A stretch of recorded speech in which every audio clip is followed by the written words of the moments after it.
নিত্য নতুন audio story পেতে আজই সাবস্ক্রাইব করুন আমাদের চ্যানেল জ্ঞান বিকাশ টিউটোরিয়াল। আজকে পড়ছি শারমিন আহমেদের নেতা ও পিতা, পঞ্চম পর্ব, সূর্য বার্তা। এবারে ফিরে আসি আমার নবীন কৈশোরের সিংহদ্বারে। 1 জানুয়ারি 1972-এর দোরগোড়ায় 35 নম্বর হেয়ার রোডের সরকারি বাসভবনে সেদিন আমরা উঠলাম। প্রাচীন অশ্বত্থ ও ছায়াঘেরা গাছপালায় ঢাকা হালকা রঙের হলুদ এই বাসভবন। স্পেন ও মুরদের ঐতিহ্যবাহী হালকা হলুদ এঁটেল মাটির রঙে রাঙানো ব্রিটিশ যুগের এই বাসভবনটির 1 ও দোতলা জুড়ে রয়েছে খোলা বারান্দা। নিচতলায় দোতলায় ওঠার সিঁড়ির বাঁ পাশে বসার ঘর, ডান পাশে রান্নাঘর ও খাবার ঘর। এছাড়া পুরুষ আত্মীয় স্বজনের থাকার ঘর ও আব্বুর ব্যক্তিগত সহযোগীদের অফিস কক্ষ। জলছাদে ঢাকা গাড়ি বারান্দা ছাড়িয়ে দক্ষিণ পূর্ব দিক জুড়ে রয়েছে ফুলের বাগান, দূর্বাঘাসের গালিচায় ঢাকা প্রাঙ্গণ, দোলনা ও স্লাইড। উত্তরে আব্বুর গাড়ির চালক ও তার পরিবার, অন্যান্য কর্মচারী যেমন সুইপার, পাচক, মালি ও তাদের পরিবারের বাসগৃহ। পশ্চিমে বাড়ির সামনের প্রধান গেটের পাশে নিরাপত্তা পুলিশদের থাকার ব্যবস্থা। দোতলায় বারান্দার মুখোমুখি যেখানে সিঁড়ি শেষ হলো ও তার বাঁ পাশের বড় ঘরটিকে প্রায়ই ব্যবহার করা হতো পরিবারের কমন রুম হিসেবে। ছোট্ট সোহেল ও মিমি ওই ঘরেই থাকতো। কখনো কখনো আমরা 4 ভাই বোন একত্রে ঘুমাতাম। ঘরটির একপাশে বসার কিছু চেয়ার ও ছোট টেবিল পাতা। আম্মার আত্মীয় স্বজন, বন্ধু বান্ধব কখনো এই রুমটিতে বসে চা নাস্তা খেতেন, কথাবার্তা বলতেন। আম্মার রেকর্ড প্লেয়ার, শাড়ি, কাপড় ও ব্যক্তিগত সামগ্রী এই ঘরটিতে থাকতো। ওই ঘরটির পাশে ছোট্ট আরেকটি ঘর, কমন রুমের সঙ্গে লাগোয়া দরজা দিয়ে ওই ছোট্ট ঘরে প্রবেশ করা যেত। ওই ঘরটিতে আব্বা ও আম্মা থাকতেন। ঘরটিতে ছিল একটি মাঝারি আকারের আয়নাওয়ালা ড্রেসিং টেবিল, শোবার খাট, বুকশেলফ ও পড়ার চেয়ার টেবিল। ঘরটির দ্বিতীয় দরজাটি দক্ষিণের বারান্দার সঙ্গে যুক্ত ছিল। দোতলা সিঁড়ির ডান পাশে কমন রুমের উল্টো দিকে ছিল আরও একটি বড় ঘর, যার বেশ কিছু নামকরণ আমি করেছিলাম, যেমন ইমার্জেন্সি রুম, নিরাময় কেন্দ্র, সালিশ কেন্দ্র ইত্যাদি। এই রুমটির দুই পাশে বড় খাট পাতা, চেয়ার টেবিলও রয়েছে। গ্রাম ও দূর দূরান্ত থেকে আসা রোগী, দুস্থ, অভাবী ও নানাবিধ সমস্যায় আক্রান্ত পরিবারের জন্য এই ঘরটি সংরক্ষিত ছিল। রিমিও এই ঘরটিতে থাকত। ওই ছোটবেলা থেকেই দুর্দশাগ্রস্ত মানুষের সমস্যা লাঘবের জন্য রিমির কর্মোদ্যোগ ও আন্তরিকতা ছিল অতুলনীয়। নিরাময় কেন্দ্র, যার অপর নাম ছিল মধ্যের ঘর, তার সঙ্গে লাগোয়া দরজা দিয়ে পশ্চিমের ঘরটিতে প্রবেশ করা যেত। আব্বু আম্মুর ঘরের সমান আকারের এই ছোট ঘরটিতে থাকতেন আমাদের নানা। বিষয় সম্পত্তির প্রতি সদা নির্মোহ দার্শনিক দৃষ্টিভঙ্গির এই বর্ষিয়ান শিক্ষাবিদ তার জমি জমা যা ছিল তার সবটুকু ভাগ করে দেন 5 ছেলে মেয়ের মধ্যে। অবসর জীবনের অধিকাংশ সময় তিনি অতিবাহিত করেন তার ছোট ছেলে, আমাদের ছোট মামু সৈয়দ গোলাম মাওলা ও ছোট মেয়ে লিলি, অর্থাৎ আমাদের আম্মার সঙ্গে।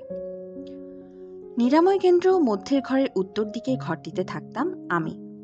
ওই ঘরটি ছিল নিরাময় কেন্দ্র বা ইমার্জেন্সি রুমেরই অপর এক্সটেনশন, অর্থাৎ রোগ শোক তাপে ক্লিষ্ট অতিথিদের স্থান সংকুলান না হলে তারা এই ঘরটিও ব্যবহার করতেন। আমার ঘরের জানলা দিয়ে দেখা যেত বাড়ির পেছনের অংশ, কর্মচারীদের বাসগৃহ ও প্রাচীন মহিরুহের ছায়াঘন সুগম্ভীর উপস্থিতি। জানুয়ারির প্রথম সপ্তাহে আমাদের স্কুল খুলল। প্রায় 10 মাস পর সহপাঠীদের সঙ্গে দেখা। সবার মধ্যে সে কি আনন্দ আর উল্লাস! সকলেই আমরা সহোৎসাহে মুক্তিযুদ্ধের 9 মাসের স্মৃতিচারণা করছি।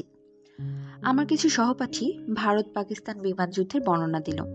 ছাদের উপর দাঁড়িয়ে হাত নেড়ে নিজ হাতে গড়া বাংলাদেশের পতাকা উড়িয়ে তারা বাংলাদেশের মিত্রবাহিনী ভারতীয় মিগের অন্তরিক্ষ অভিযানকে জানিয়েছে সাদর অভ্যর্থনা। পাকিস্তানি বিমান ভূপাতিত হওয়ায় তারা উল্লাসিত হয়ে চারিদিক সরগরম করেছে।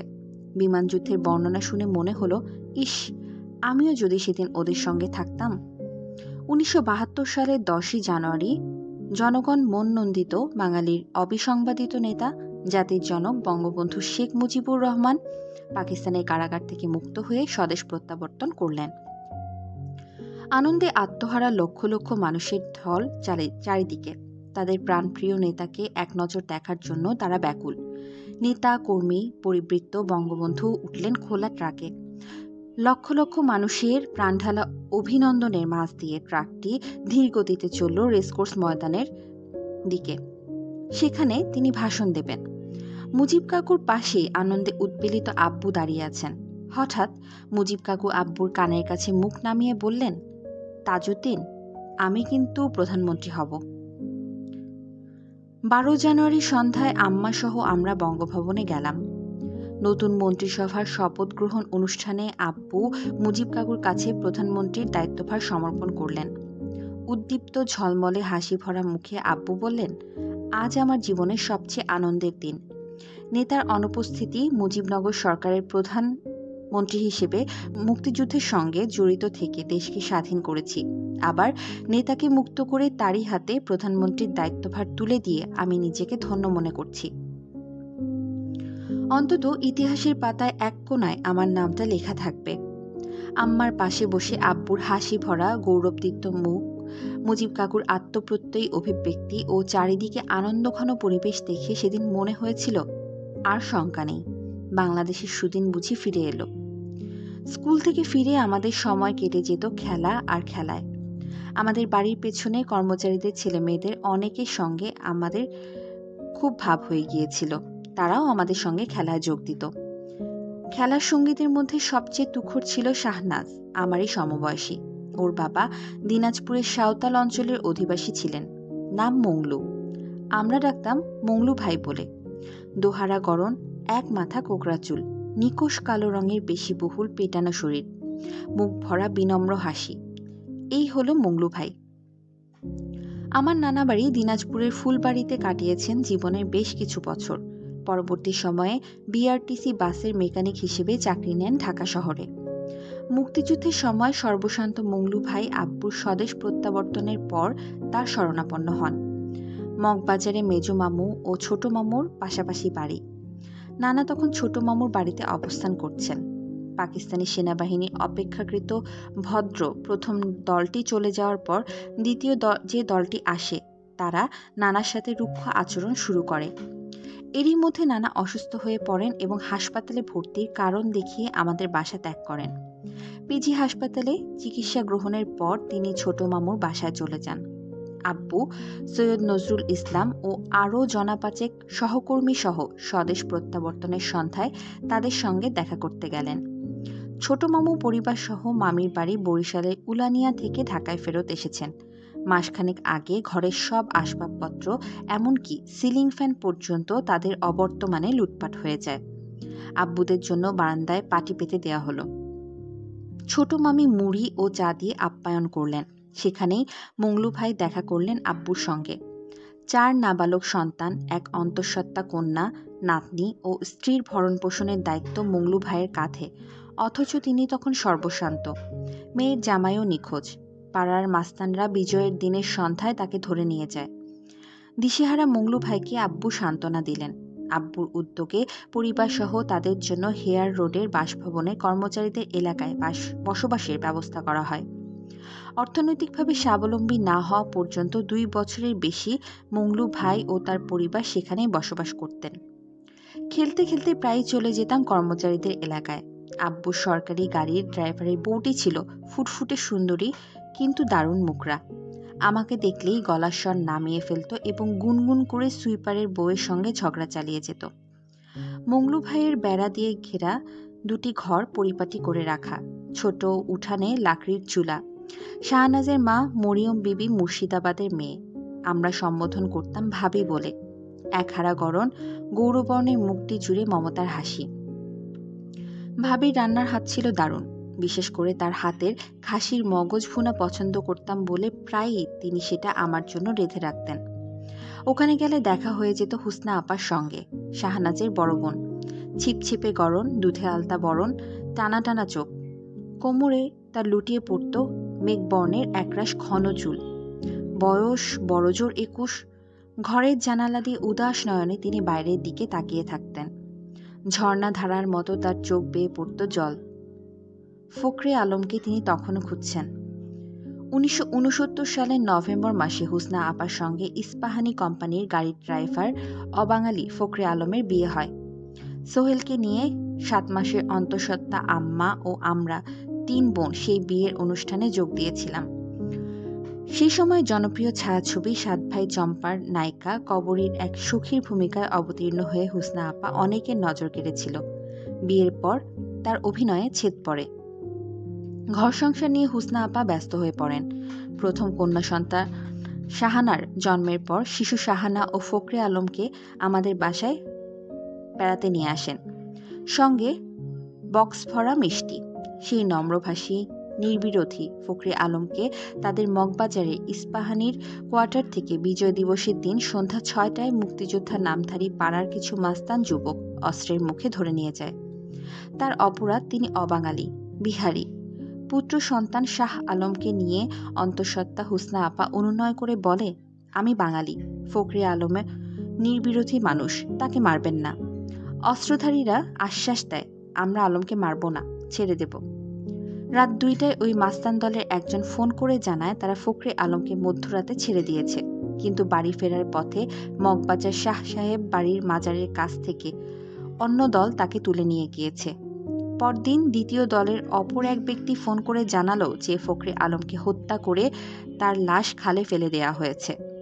ফখরে আলমের মা কেঁদে বললেন, অন্তত লাশটিকে তো ফেরত দিতে পারতে। উড়া খবর বিশ্বাস করতে হুসনা আপার মন চাইল না। আশা নিরাশার মধ্যে দিন পার হতে লাগলো। ফখরে আলম আর ফিরে এলো না। হুসনা আপারও অপেক্ষার শেষ হলো না। 17 জানুয়ারি 1972। বহু দর্শনার্থীর ভিড় ঠেলে হুসনা আপা হেয়ার রোডের বাড়ির নিস্তালার ঘরে ঢুকলেন। আব্বু তখন অর্থ সচিব মতিউল ইসলামের সঙ্গে যুদ্ধ বিধ্বস্ত নবজাত রাষ্ট্রের অর্থনীতি বিষয়ে গুরুত্বপূর্ণ আলোচনায় বসেছেন। এরই মধ্যে হুসনা আপার বিলাপে আলোচনা বন্ধ করতে হলো। তিনি কাঁদতে কাঁদতে আব্বুকে অনুরোধ করলেন ফখরে আলমকে উদ্ধারের জন্য। আব্বু সেই মুহূর্তেই আইজিকে ফোন করে বিষয়টি অবহিত করলেন। ফখরে আলমের ছবি দিয়ে ঢাকাসহ দেশের বিভিন্ন জেলখানায় খোঁজ লাগালেন। ঢাকা কেন্দ্রীয় কারাগার পরিদর্শনের সময় আব্বু ব্যক্তিগতভাবে নিজেও ফখরে আলমের খোঁজ করলেন। সবই বৃথা। আব্বু একদিন ডেকে পাঠালেন হুসনা আপাকে। তার মাথায় হাত বুলিয়ে ব্যথিত কণ্ঠে বললেন, মা, ধৈর্য ধরো, ও বেঁচে নেই। ওই ঘটনার বছরখানেক পর ফখরে আলমের মা শামসুন্নিসা এলেন আম্মার সঙ্গে দেখা করতে, সঙ্গে হুসনা আপা। দোতলার পারিবারিক কমন রুমে আমি তাদের বসালাম। বিধবা মায়ের একমাত্র সন্তান ছিল ফখরে আলম। শৈশবে পিতৃহারা শিশুপুত্রকে এই মা বহু কষ্টে বড় করেছিলেন। আম্মা তার হাত ধরে সান্ত্বনা দেওয়ার চেষ্টা করলেন। শোকাহত মা এক হৃদয় নিংড়ানো দীর্ঘশ্বাস ফেলে বললেন, আমার ছেলে অসময়ে চলে গেল, সেটি আল্লাহর ইচ্ছা। বাংলাদেশের বুকে তাকে রেখে গেলাম। 1973 সালের সেপ্টেম্বর মাসে তিনি হুসনা আপা ও 2 নাতনি সহ করাচিতে আত্মীয় স্বজনের কাছে চলে যান। স্বাধীন দেশের মাটিতে 29 ফেব্রুয়ারি আমার 12তম জন্মদিন পালিত হলো। লিপ ইয়ারে ভূমিষ্ঠ হওয়ার কারণে ওই দিনটিকে আমার 3য় জন্মদিন হিসেবেও ধরা যেতে পারে। জন্মদিন ভরা পূর্ণিমার রাতে গানের জলসা, গহীন বনে চড়ুইভাতি, দৌড় ও সাঁতার প্রতিযোগিতা, এই ধরনের আনন্দময় উৎসবগুলো পালিত ও আয়োজিত হতো আম্মার উৎসাহে। আম্মার উৎসাহে আব্বু বাধা দিতেন না, কিন্তু নিজেকে সযতনে আড়াল করে রাখতেন লাজুক কিশোরের মতো। আব্বুর প্রতিটা মুহূর্তই যেন নিবেদিত ছিল দেশের কল্যাণে। কখনো কখনো তিনি উপস্থিত হতেন আমাদের আনন্দ উৎসবে। তার ঠোঁটের কোণে লেগে থাকতো এক চিলতে লাজুক হাসি, তার চোখের দুটিতে সামান্য বিস্ময়। আমার জন্মদিনের সন্ধ্যায় তিনি সারাদিনের কাজ সেরে বাড়ি ফিরলেন। বাড়ি তখন আত্মীয় স্বজন বন্ধু বান্ধবের সরব উপস্থিতিতে গমগম করছে। অতি উৎসাহী কিছু তরুণ আত্মীয় দক্ষিণের বারান্দায় ব্যান্ডের তালে তালে সহোৎসাহে গাইছে, ওরে সালেকা, ওরে মালেকা, ওরে ফুলবানু। আজম খানের এই গানটি তখন খুবই জনপ্রিয়। এরই মধ্যে শাড়ি পরা, খোপা বাঁধা আম্মাকে দেখে আব্বু অবাক হয়ে গেলেন। মাথায় হাত বুলিয়ে জন্মদিনের শুভেচ্ছা জানালেন। তারপর নিভৃতে ঘরে ডেকে নিয়ে স্মরণ করিয়ে দিলেন তার প্রিয়তমা যুদ্ধবিধ্বস্ত বাংলাদেশের দুরবস্থা। বললেন, সংবরণ সংযমের কথা এমনভাবে যেন আমাকে একাকী লক্ষ্য করে নয়। তার মধ্যে শরীর তিনি নিজেও। তার কিশোরী কন্যাকে বিনম্রভাবে উপদেশ দিলেন, উপদেশ না দেওয়ার ছলে। একটু পর আমি ফিরে গেলাম ব্যান্ডের কাছে। আমার অনুরোধে ব্যান্ডের বাজনা থেমে গেল। আমাদের যুগে জন্মদিনের প্রধান উপহার ছিল বই।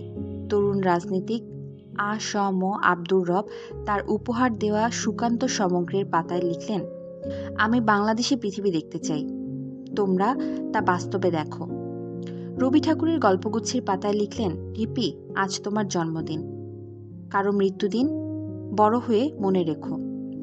উপহার স্বরূপ আরও পেলাম রবি ঠাকুরের সঞ্চয়িতা, উপহারদাতা অপর তরুণ নেতা নূরে আলম সিদ্দিকী, কাজী নজরুল ইসলামের সঞ্চিতা মীর মোশাররফ হোসেনের ঐতিহাসিক উপন্যাস কারবালার প্রান্তর। বইগুলো ছিল উপহারের সারিতে। সুকান্তের বিদ্রোহের কবিতা এতই ভালো লেগে গেল যে তাকে ধন্যবাদ জানিয়ে জন্মদিনের রাতেই লিখে ফেললাম এক চিঠি। অনন্ত লোকের অধিবাসীর কাছে লেখা সেই আমার প্রথম চিঠি। তার ঠিকানা খুঁজতে গিয়ে যখন জানলাম যে মাত্র ২১ বছর বয়সেই বাংলা কাব্যের এই প্রতিভাবান তরুণের মহাপ্রয়াণ ঘটেছে, তখন আমি কেঁদেই খুন। জ্বরের কারণে স্কুল কামাইতে দিনগুলোতে একনাগাড়ে পড়ে শেষ করলাম কারবালার প্রান্তর। উপন্যাসের গাঁথুনি ও সাবলীলতা মন ছুঁয়ে গেল। নানার ঘরে ইমাম গাজ্জালি ও শেখ সাদির দর্শন ও কাব্য শোনার ফাঁকে ফাঁকে শুরু করলাম রবি ঠাকুরের গল্পগুচ্ছ পড়া। এক ঝড়ের রাতে বিদ্যুৎ চলে গেল। আমি দৌড়ে গেলাম নানার ঘরে। মোমবাতির মৃদু আলোর কম্পন শরীরে মেখে শেষ করলাম রবি ঠাকুরের নষ্ট নীর প্রেমের গল্পটি। আব্বুর ঘরের সামনে অপেক্ষাকৃত নিরিবিলি বারান্দাটি বেছে নিলাম কবিতা পড়ার জন্য। সঞ্চয়িতার বধূ কবিতাটি পড়লাম বারবার, অজান্তেই মুখস্থ হয়ে গেল পুরো কবিতা। এরই মধ্যে পুনরায় গান শেখা শুরু হলো মূলত আম্মার উৎসাহে। 1970 সালে রিমি আমার হারমোনিয়ামের হাতে খড়ি। আমাদের গানের প্রধান শিক্ষক ছিলেন আবু সাইদ স্যার ও নাচের প্রধান শিক্ষক ছিলেন আসাদ স্যার ও শারমিন আপা। 1967 সালে আম্মা, রিমি ও আমাকে নাচের স্কুলে ভর্তি করে দেন। 1968-তে রিমি, আমি, সীমা ও পপি টিভিতে ছোটদের দলীয় কত্থক নৃত্যে প্রথম পুরস্কার পাই। গহর জামেদ ছিলেন বিচারক। শিল্পী নাশিদ কামাল আমাদের নাম ঘোষণা করেছিলেন। তৎকালীন পূর্ব পাকিস্তানি টেলিভিশনের একমাত্র মহিলা স্টাফ অনুষ্ঠান উপস্থাপিকা মাসুমা খাতুন ছিলেন ছোটদের অনুষ্ঠানের হোস্ট। স্টুডিও থেকে বেরিয়ে আসতেই তিনি আমাদেরকে জড়িয়ে ধরে প্রাণঢালা অভিনন্দন জানিয়েছিলেন। ছোটদের প্রতি তার আন্তরিক স্নেহ, সহানুভূতি ও প্রেরণার কারণে তিনি ছোটদের মধ্যেও ছিলেন বিশেষ জনপ্রিয়।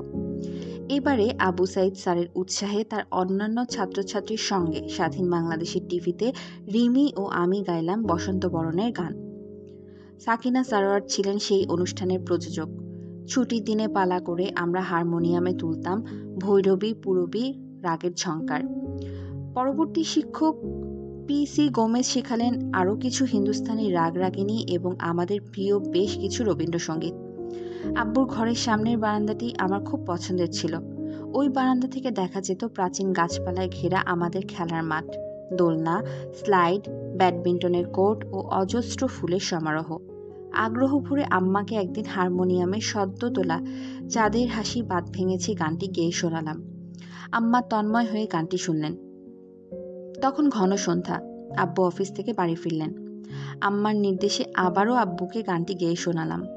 আব্বু দাঁড়িয়ে গানটি শুনলেন। তারপর মিষ্টি হেসে বললেন, মনে হয় সেদিনের কথা, রিপি মাত্র কথা বলতে শিখেছে। অন্ধকারকে বলতো বন্ধকার, আর সে কিনা আজ গান গেয়ে শোনাচ্ছে। আব্বুর স্মৃতিচারণ আর বেশি দূর এগোলো না। পিয়ে খবর দিল নিচে বেশ কিছু দর্শনার্থী আব্বুর সাক্ষাৎ প্রার্থী।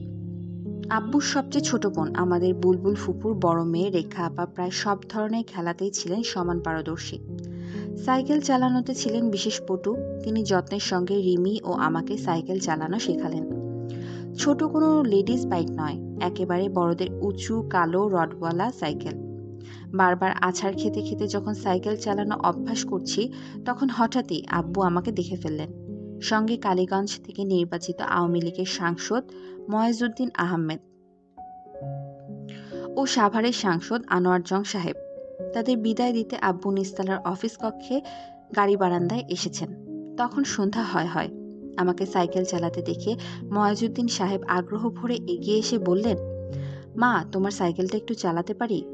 আমি সহজ সাহে মাথা নাড়তেই তিনি সাইকেল চালানো শুরু করলেন। বললেন, বর্তমানে প্র্যাকটিস নেই, কিন্তু একসময় খুব চালাতাম। এরপর আনোয়ার জং সাহেবের সাইকেল চালানোর পালা। নিমেষেই তারা যেন ফিরে গেলেন তাদের কৈশোরে, রোমন্থন করতে লাগলেন তাদের নবীন বয়সের স্মৃতি। আব্বু বলেন, কলেজ জীবনে সাইকেল চালিয়ে তিনি বিভিন্ন অঞ্চলে যেতেন রাজনৈতিক কর্মতৎপরতা চালাতে। এর কিছুদিন পর আব্বু সত্যি সত্যি নিজের জন্য একটি সাইকেল কিনে ফেললেন এবং নিরাপত্তা অফিসারদের চোখ এড়িয়ে বেরিয়ে যেতে লাগলেন বিভিন্ন জায়গায়, এমনকি তাঁতিবাজারে আমার খালার বাড়ি পর্যন্ত। আব্বু কোনো কৃত্রিম জীবন ব্যবস্থা পছন্দ করতেন না। সহজ সরল অনাড়ম্বর জীবনের মধ্যে তিনি খুঁজে পেতেন মুক্তির স্বাদ। ব্যাডমিন্টন কোর্টে আম্মার সঙ্গে আমরা ব্যাডমিন্টন খেলতাম। সময় পেলে আব্বু খেলায় যোগ দিতেন। আম্মা মাঝে মাঝে আমাদের সঙ্গে দৌড়ের প্রতিযোগিতা করতেন। আম্মার দ্রুতগতির সঙ্গে আমরা তাল মেলাতে পারতাম না। আমাকে 7 মাসের পেটে নিয়ে আম্মা দরদরিয়া গ্রামে আত্মীয় স্বজনকে দৌড়ের প্রতিযোগিতায় চ্যালেঞ্জ করেছিলেন। সেই প্রতিযোগিতায় সবার আগে ফিনিশ লাইন অতিক্রম করে জিতলেন বটে, কিন্তু গতিরোধ করতে না পেরে সামনের খাড়া পুকুর পাড় থেকে সোজা নিচে পড়ে গেলেন।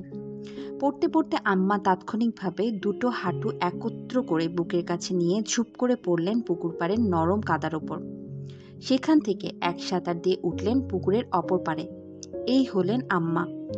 অত্যন্ত দুঃসাহসী, আর আমি যে অলৌকিকভাবে পরম করুণাময়ের কৃপায় বেঁচে গেলাম সেটিও মহাভাগ্য। আম্মা শত ব্যস্ততার মধ্যেও শুরু করলেন লেখা। মুক্তিযুদ্ধের জানা অজানা বহু ঐতিহাসিক ঘটনার বুনন দিয়ে সৃষ্ট এই স্মৃতিকথার নাম ছিল উদয়ের পথে। ধারাবাহিকভাবে লেখাটি দৈনিক বাংলা পত্রিকায় প্রকাশিত হতো।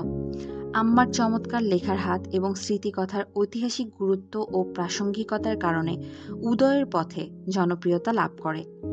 আমার সহপাঠীরাও লেখাটি মনোযোগের সঙ্গে পড়ত। 1 বছরের বেশি সময় পর্যন্ত লেখাটি প্রকাশ হওয়ায় আম্মা পত্রিকার জন্য লেখা বন্ধ করে দিতে বাধ্য হন। স্মৃতিকথায় মুজিব কাকুকে কেন্দ্র করে কিছু ঘটনা ব্যক্ত করায় মুজিব কাকু অসন্তুষ্টি প্রকাশ করেন। পত্রিকার সম্পাদককেও তিনি তার অসন্তুষ্টির কথা জানান। আব্বু সে সময় একটি মন্তব্য করেন যে সমকালীন সময়ে ইতিহাস না লেখাই শ্রেয়, তাতে জীবিত ব্যক্তিদের সঙ্গে সংঘর্ষ হতে পারে। 1971-এ ভারত ও বাংলাদেশের চুক্তি অনুযায়ী 1972-এর 15 মার্চ বাংলাদেশের মাটি থেকে ভারতীয় সেনাবাহিনী প্রত্যাহার করা হয়। আব্বুর উদ্যোগে সূচিত দূরদৃষ্টিসম্পন্ন চুক্তি এবং সৈন্য প্রত্যাহারের মাধ্যমে ওই চুক্তির প্রতি ভারতীয় সরকারের শ্রদ্ধা প্রদর্শন সারা বিশ্বের জন্যই ছিল গৌরবোজ্জ্বল এক বিরল দৃষ্টান্ত। কাঁচা আমের মৌসুমে আমরা দরদরিয়া গ্রামে গেলাম আব্বু ও আম্মার সঙ্গে। আমাদের নিয়ে হেলিকপ্টারটি অবতরণ করল দরদরিয়া প্রাইমারি স্কুলের খেলার মাঠে। আমাদের বরণ করতে এসেছে অগণিত মানুষ। হেলিকপ্টার থেকে নামতেই রিমি আমি দৌড়ে গেলাম বাড়ির দিকে। পশ্চিমের কোঠাবাড়ি যেখানে আব্বুর জন্ম, হানাদার বাহিনী সেটা পুড়িয়ে দিয়েছে। আমাদের প্রপিতামহের সময়ের গজারি কাঠ ও এঁটেল লাল মাটির মিলনে গঠিত কাঠের বারান্দা দিয়ে ঘেরা এই দোতলা বাড়ির জায়গায় দাঁড়িয়ে রয়েছে কঙ্কাল পোড়ামাটির। মানুষজন আগ্রহ ভরে বললেন যে দেশ স্বাধীন হয়েছে, এখন আর চিন্তা নেই, ওই পোড়া ভিটায় আবারও বাড়ি উঠবে। আব্বু উত্তর দিলেন, যতদিন বাংলাদেশের ক্ষতিগ্রস্ত মানুষের বসবাসের ব্যবস্থা না হবে ততদিন ওই ভিটায় বাড়ি উঠবে না। আব্বু বেঁচে থাকতে ওই ভিটায় বাড়ি ওঠেনি। মফিজ কাকুর পরিবার বহু পরে একটি সাধারণ ঘর তুলেছিলেন। এলাকার উন্নয়ন প্রসঙ্গে আব্বু বলেন যে তিনি তো শুধু তার এলাকার মন্ত্রী নন, তিনি সারা বাংলাদেশের অর্থমন্ত্রী। উন্নয়ন শুরু করতে হবে সারা বাংলাদেশেই সমানভাবে। তার এলাকাকে প্রাধান্য দিলে তা হবে স্বার্থপরের মতো কাজ। এই প্রসঙ্গে আব্বু এক সহজ সুন্দর উদাহরণ টানলেন। বললেন, আমাদের দেশের রীতি হলো মেহমানকে আদর যত্ন করে ভালো খাবার দাবার খাইয়ে তারপর যা থাকে নিজেরা ভাগ করে খাওয়া। সুতরাং এলাকাবাসীকেও চিন্তা করতে হবে সামগ্রিকভাবে। সারা বাংলাদেশকে আদর যত্ন করে করার কথা ভাবনায় রাখতে হবে। আমরা একনিষ্ঠভাবে আব্বুর কথা শুনছি, হৃদয়ে গেঁথে নিচ্ছি তার প্রতিটা কথা, প্রত্যক্ষ করছি তার কাজের মাঝে কথার অসামান্য প্রতিফলনকে। আব্বু দরদরিয়ার আশেপাশে বিভিন্ন ইউনিয়ন পরিদর্শনে গেলেন। তিনি হেঁটে রওনা দিয়েছেন। আমি আব্বাকে বললাম, আমিও যেতে চাই। আব্বু খুশি মনে সায় দিয়ে বললেন, অনেক দূর হাঁটতে হবে, পারবি হাঁটতে? আমি আনন্দে উৎফুল্ল হয়ে বললাম, পারবো। আমার জামার পেছনে বোতাম ছেঁড়া ছিল। আমি দৌড়ে দক্ষিণের কোঠায় বসা আম্মার কাছে একটা সেফটি পিন চাইলাম। আম্মা ব্যাগ থেকে সেফটি পিন বের করে আমার এই অতি ব্যবহৃত জামায় গেঁথে বললেন, আব্বুর মেয়ে হয়েছে আব্বুর মতোই, জামা কাপড়ের দিকে খেয়াল নেই।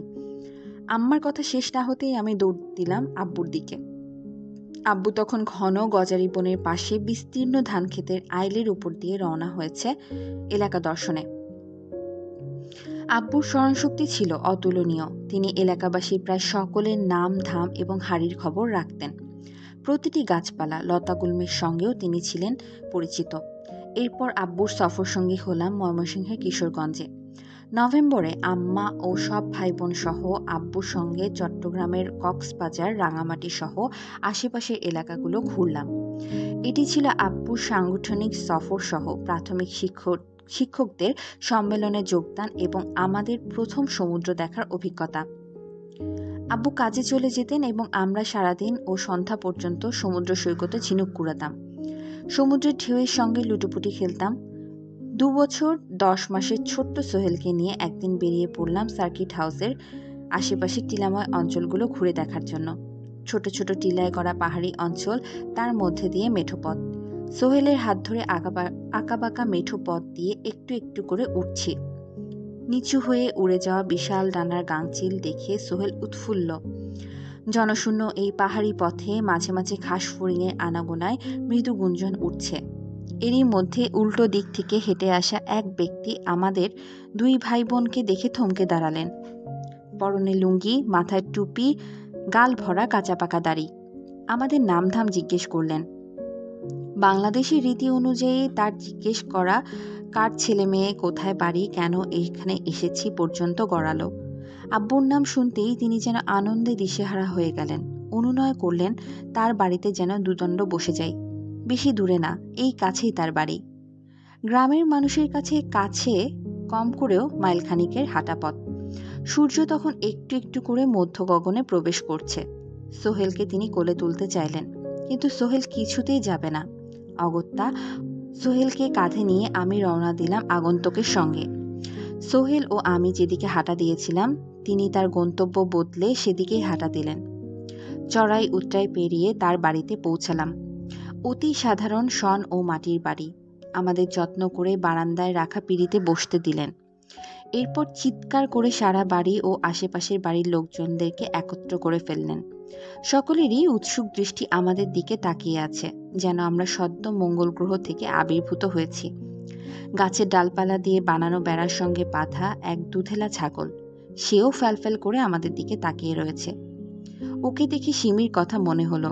গত বছর আমাদের দরদরিয়ার বাসস্থান পুড়িয়ে দেওয়ার পর আমার পালিত সিমি নামের ছাগলটিকে জবাই করে পাকিস্তানি হানাদার বাহিনী ভুরিভোজন সারে। নিমন্ত্রণকর্তা লাকড়ির চুলায় জাল দেয়া ছাগলের গরম দুধ ও মুড়ি দিয়ে আমাদের আপ্যায়ন করলেন।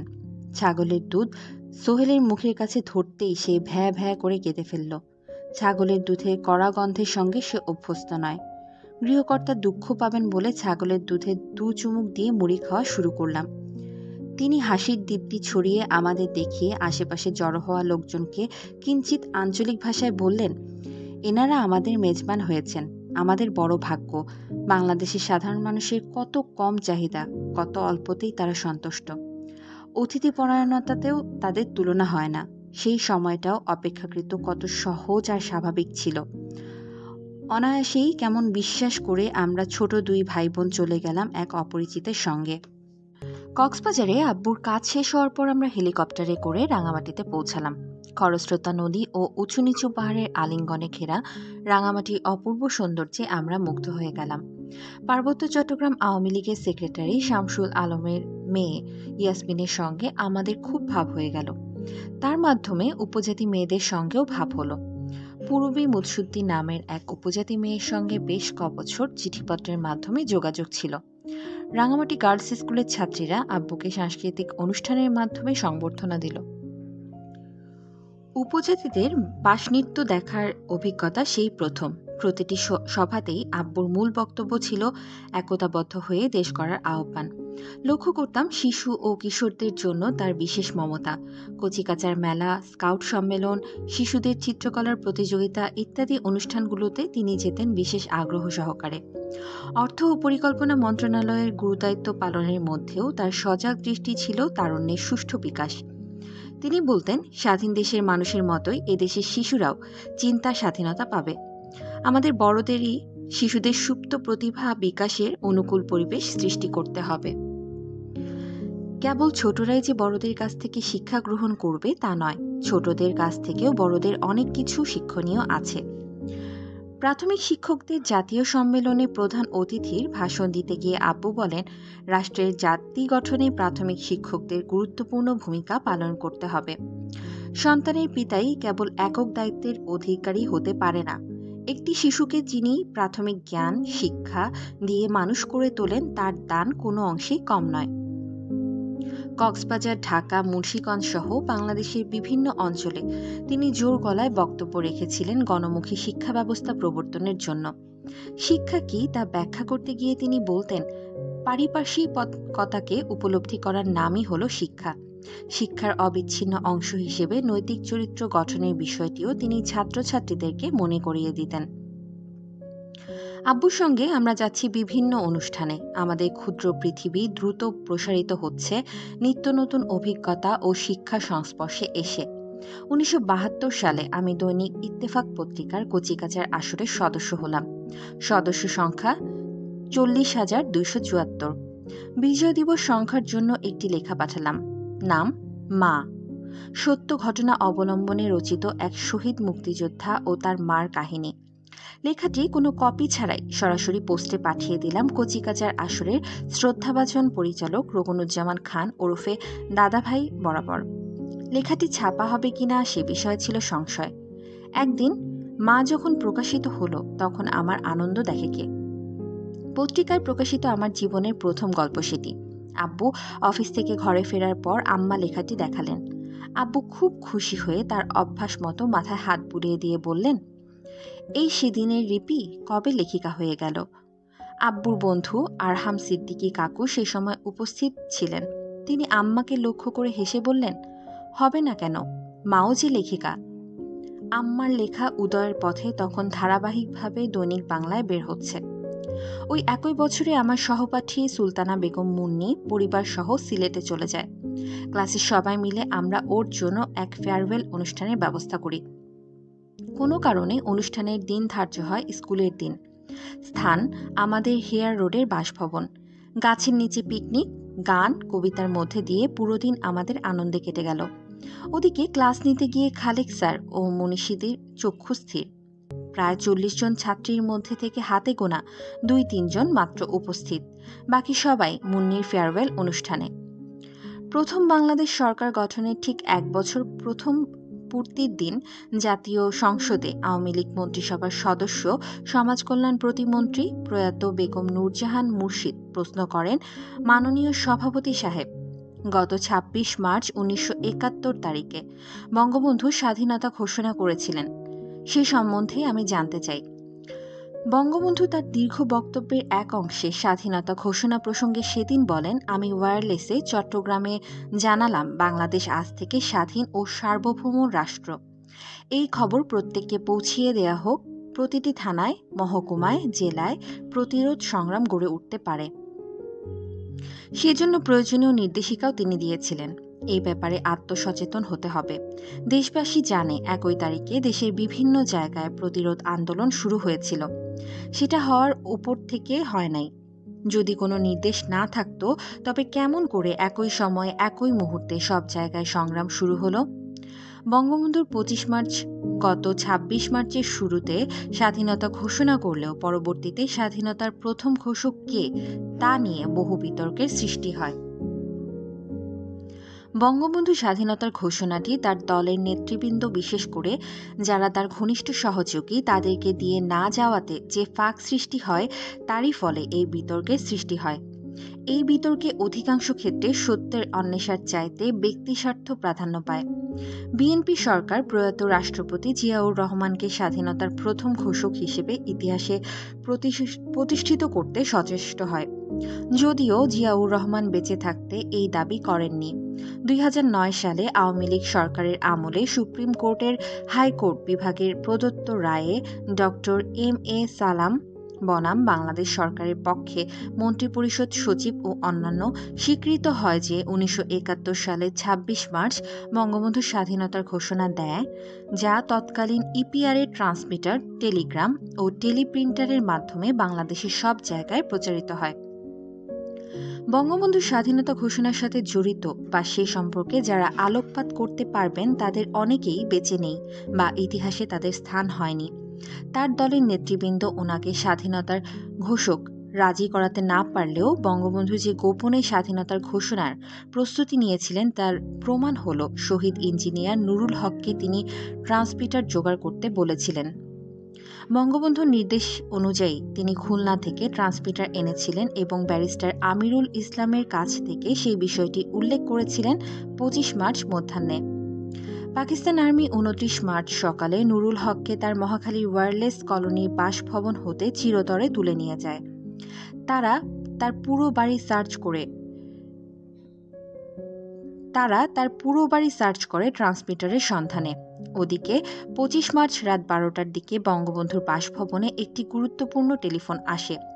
ফোন কলটি রিসিভ করলে তার পার্সোনাল এইড হাজী গোলাম মোর্শেদ। ফোন কলটি ছিল এরূপ: আমি বলদা গার্ডেন থেকে বলছি, মেসেজে পাঠানো হয়ে গিয়েছে, মেশিন নিয়ে কি করব? বঙ্গবন্ধু হাজী গোলাম মোর্শেদের মাধ্যমে উত্তর দিলেন, মেশিনটা ভেঙে পালিয়ে যেতে বলো। সে রাতে বঙ্গবন্ধু স্বাধীনতা ঘোষণাটি সম্পর্কে প্রথম বইয়ে প্রকাশ করেন লন্ডন ভিত্তিক দ্য ডেইলি টেলিগ্রাফ ও সানডে টেলিগ্রাফের সাউথ এশিয়ান করেসপন্ডেন্ট নিবেদিত সাংবাদিক ডেভিড লোসাক। সে সময়ের বহুল প্রশংসিত তথ্যবহুল পাকিস্তান ক্রাইসিস বইটি তিনি সমাপ্ত করেন মুক্তিযুদ্ধ চলাকালীন সময় 1971-এ। তিনি উল্লেখ করেন যে শেখ মুজিবুর রহমানের ক্ষীণ কণ্ঠ কোনো এক গুপ্ত রেডিও হতে ইথার তরঙ্গে পাকিস্তান রেডিওর কাছাকাছি প্রচারিত হয়েছিল। স্বাধীনতার ঘোষণাটি যাতে তিনি বাংলাদেশের গণপ্রজাতন্ত্রী বাংলাদেশ রূপে উল্লেখ করেন তা আগেই রেকর্ড করা হয়েছিল বলে সাংবাদিক লোসাক মনে করেন। ব্যারিস্টার আমিরুল ইসলাম আমার কাছে উল্লেখ করেছিলেন যে বঙ্গবন্ধুর মতোই ভরাট গলার অধিকারী ইঞ্জিনিয়ার নুরুল হক হয়তো বঙ্গবন্ধুর হয়ে রেডিওতে স্বাধীনতার ঘোষণা করেছিলেন, যা অসম্ভব নয়। পাকিস্তান সেনাবাহিনীর তৎকালীন জনসংযোগ অফিসার মেজর সিদ্দিক সালিক তার বহুল আলোচিত বইয়ে বঙ্গবন্ধুর স্বাধীনতা ঘোষণা প্রচারণা সম্পর্কে উল্লেখিত ডেভিড লোসাকের বইটি হতে উদ্ধৃতি দেন। প্রচারণাটি তিনি নিজে শোনেননি বলে উল্লেখ করেন। টেলিগ্রাম ও টেলিপ্রিন্টারের মাধ্যমে ইংরেজিতে রচিত ঘোষণাটি বিভিন্ন জায়গায় চলে যায়। টেলিপ্রিন্টারের পাওয়া ঘোষণার ভিত্তিতে বাংলায় অনুবাদ করে চট্টগ্রাম বেতার হতে চট্টগ্রাম আওয়ামী লীগের নেতা আব্দুল হান্নান বঙ্গবন্ধুর পক্ষে স্বাধীনতা ঘোষণা করেন 26 মার্চ দুপুরের প্রথম ঘোষণার পর চট্টগ্রামের কালুরঘাটে বেলাল মোহাম্মদের উদ্যোগে প্রতিষ্ঠিত স্বাধীন বাংলা বেতার কেন্দ্র হতে আবুল কাশেম সন্দীপ সন্ধ্যা 7:40 প্রথম ঘোষণাটি করেন। স্বাধীন বাংলা বিপ্লবী বেতার কেন্দ্র থেকে বলছি। তারপর ওই একই সন্ধ্যায় আব্দুল হান্নান কালুরঘাটের স্বাধীন বাংলা বেতার কেন্দ্র হতে বঙ্গবন্ধুর পক্ষে স্বহস্তে লিখিত স্বাধীনতার ঘোষণাপত্র পাঠ করেন। 27 মার্চ বেলাল মোহাম্মদের অনুরোধে তৎকালীন মেজর জিয়াউর রহমান বঙ্গবন্ধুর পক্ষে স্বাধীনতার ঘোষণা পাঠ করেন। সকলেই বঙ্গবন্ধুর পক্ষ হতেই স্বাধীনতার ঘোষণা করেছিলেন, কারণ বঙ্গবন্ধু ছিলেন অবিসংবাদিত নেতা ও স্বাধীনতার প্রেরণা। ওয়্যারলেস মারফত যে তিনি সর্বপ্রথম স্বাধীনতা ঘোষণা বার্তা পাঠান তাও উল্লেখিত তথ্য হতে জানা যায়। কিন্তু প্রশ্ন হলো, তিনি কেন দলের নেতৃবৃন্দের শত অনুরোধ সত্ত্বেও তাদের কাছে স্বাধীনতার ঘোষণা দিতে রাজি হননি? তিনি ওয়্যারলেসে চট্টগ্রামে জানালেন যে বাংলাদেশ স্বাধীন রাষ্ট্র, অথচ তারপরেই তার দলের সবচেয়ে গুরুত্বপূর্ণ ব্যক্তি সাধারণ সম্পাদক তাজউদ্দিন আহমেদকে ঘোষণা সম্পর্কে পূর্বাভাস পর্যন্ত দিলেন না। তাকে এ সম্পর্কে কোনো কিছু জানালেন না। টেপ রেকর্ডারেও কোনো নির্দেশ দিতে তিনি রাজি ছিলেন না। আন্ডারগ্রাউন্ডে যাবার আগে স্বাধীনতার ঘোষণা দেশবাসী ও বিদেশি সাংবাদিকদের কাছে পৌঁছে দেবার কথা ছিল এবং বঙ্গবন্ধুকে নিয়ে স্বাধীনতা যুদ্ধ পরিচালনার সেই সিদ্ধান্ত নেওয়া হয়েছিল, তাতে তিনি সাড়া দিলেন না। 25 মার্চ রাতে তার বাসভবনে তাজউদ্দিন আহমেদ যে লিখিত স্বাধীনতার ঘোষণা খসড়াটি নিয়ে আসেন, তাতেও স্বাক্ষরদানে অপারগতা জানালেন রাষ্ট্রদ্রোহিতা এড়ানোর জন্য। ব্যাপারটি বিস্ময়কর, অথচ সে রাতে পাকিস্তানি বাহিনী যে ক্র্যাকডাউন করবে তা তিনি নিশ্চিত জানতেন। চারিদিক থেকেই তখন সে সম্পর্কে খবর আসছিল। 25 মার্চ সন্ধ্যায় গোপনে ইয়াহিয়া ঢাকা ত্যাগ করলে পরে এই আশঙ্কা প্রায় সকলেই করছিল। ওনাকে আন্ডারগ্রাউন্ডে যেতে বা স্বাধীনতা ঘোষণায় রাজি করাতে না পেরে তাজউদ্দিন আহমেদ অত্যন্ত বিক্ষুব্ধ চিত্তে ও ভগ্ন মনে বাড়ি ফেরেন। মুজিব ভাই ছাড়া তিনিও ঘর থেকে বের হবেন না, এই কথা বলে তিনি সে রাতে বাসার থেকে যাবার সিদ্ধান্ত নেন। ব্যারিস্টার আমিরুল ইসলাম জোর না করলে এবং তাকে সে রাতে উঠিয়ে না নিলে তাজউদ্দিন আহমেদ বন্দী হতেন, বা খুব সম্ভবত তার প্রাণনাশ হতো এবং সুযোগ্য নেতৃত্বের অভাবে স্বাধীনতা যুদ্ধকে ঠেলে দেওয়া হতো এক অনিশ্চিত, দীর্ঘস্থায়ী ও ভয়াবহ পরিণতির দিকে। সার্বভৌম রাষ্ট্ররূপে বাংলাদেশের অভ্যুদয় এক কঠিন ব্যাপার হয়ে দাঁড়াত। উল্লেখ্য, গণহত্যা ও বুদ্ধিজীবী হত্যার মূল পরিকল্পনাকারী মেজর জেনারেল রাও ফরমান আলীর লেখা বই হাউ পাকিস্তান গট ডিভাইডেড এর উদ্ধৃতি দিয়ে ওয়েব সূত্রে উল্লেখিত হয়েছে যে এই চরম বাঙালি ও হিন্দু বিদ্বেষী যুদ্ধাপরাধী জেনারেল বঙ্গবন্ধুর যতটা না সমালোচক ছিলেন, তার চাইতেও কঠোর মনোভাব পোষণ করতেন তাজউদ্দিন আহমেদ সম্পর্কে। তিনি ছিলেন তাজউদ্দিন আহমেদের প্রধান শত্রু। তাজউদ্দিন আহমেদ সে রাতে ধরা পড়লে তাকে যে বঙ্গবন্ধুর মতো বাঁচিয়ে রাখা হতো না তা বলা বাহুল্য। বঙ্গবন্ধু কেন তার সহকর্মীদের প্রবল অনুরোধ সত্ত্বেও সে রাতে বাড়িতে থেকে যাবার সিদ্ধান্ত নিলেন, তার কারণ হতে পারে যে তিনি নিজেকে একটা অনিশ্চিত পরিস্থিতিতে ফেলতে চাননি। ব্যারিস্টার আমিরুল ইসলামের মতে তাজউদ্দিন আহমেদ ও তার আন্ডারগ্রাউন্ডে চলে গিয়ে যে সশস্ত্র মুক্তিযুদ্ধের পথ বেছে নিতে যাচ্ছিলেন তার ফলাফল ছিল অনিশ্চিত। তিনি পলায়ন করলে ওনাকে দেশদ্রোহিতার আখ্যা দেওয়া হতো, যা তিনি এড়াতে চাচ্ছিলেন। অন্যদিকে তিনি জানতেন যে তিনি বন্দী হবার পরেও স্বাধীনতার জন্য সেটেলমেন্ট করা সম্ভব, এমন কথা হয়তো তিনি চিন্তা করেছিলেন। 1962 সালে তিনি বাংলাদেশকে স্বাধীন করার প্রচেষ্টা নিয়ে গোপনে ভারতে গিয়েছিলেন জানা যায়, কিন্তু তদানীন্তন ভারত সরকারের থেকে সাড়া না পাওয়াতে তিনি হয়তো নিজে ও পথে আর যেতে চাননি। যদিও 1962-র প্রেক্ষিতে ও 1971-এর প্রেক্ষিত ছিল সম্পূর্ণ ভিন্ন। সেই সময় ভারত সরকারের সহযোগিতা গ্রহণ প্রতীয়মান হতো বিচ্ছিন্নতাবাদী ও দেশদ্রোহিতামূলক কর্মকাণ্ড রূপে। স্বাধীন বাংলাদেশের জন্য সময়টা তখনও পরিপক্ব হয়নি, কিন্তু 1971-এর গণভোটে ল্যান্ডস্লাইড বিজয়ী আওয়ামী লীগ ও বাঙালির একচ্ছত্র নেতা বঙ্গবন্ধু বিপুল জনপ্রিয়তার শিখরে। পাকিস্তান সরকারের বৈষম্য, নির্যাতন ও গণরায়ের প্রতি অবজ্ঞাপূর্ব ভারতের সহায়তা কামনা করা হতো এক স্বাধীনতাকামী জাতির প্রতিনিধি হিসেবে। তারপরও তিনি হয়তো নিজেকে কোনো অনিশ্চিত সম্ভাবনার দিকে নিতে চাননি। তিনি হয়তো কোনো বিকল্প দুয়ার খোলা রাখতে চেয়েছিলেন। আর একটা ব্যাপার অনেকে বলে থাকেন, তা হলো পাকিস্তান সরকার তাকে বন্দী করার পর তিনি যতবারই মুক্তি পেয়েছেন তার জনপ্রিয়তা ততই বৃদ্ধি পেয়েছে। ওই ব্যাপারটাও একটা ফ্যাক্টর হতে পারে।